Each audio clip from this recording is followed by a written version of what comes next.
Hindi sapat na tayo ay nag-iipon lang sa savings account. Kasi may sample tayo dito na kung may savings ka na 20,000 and after 1 year, kala mo kumita to ng 20 pesos. Pero kung i-consider natin yung 5% na inflation, ito ay nasa 19,000 na lang ang ating savings. So bumaba pa ang value dahil sa pagtaas ng bilihin.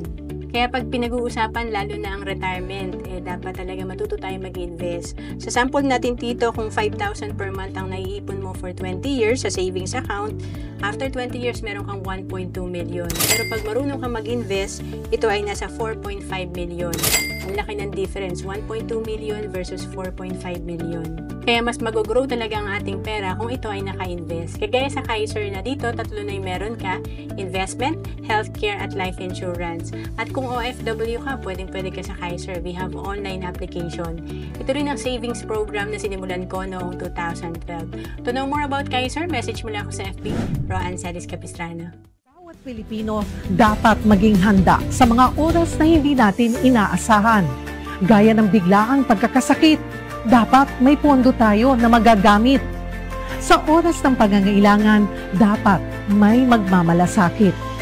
At sa pagtanda, walang pangamba, dapat may mag-aalaga.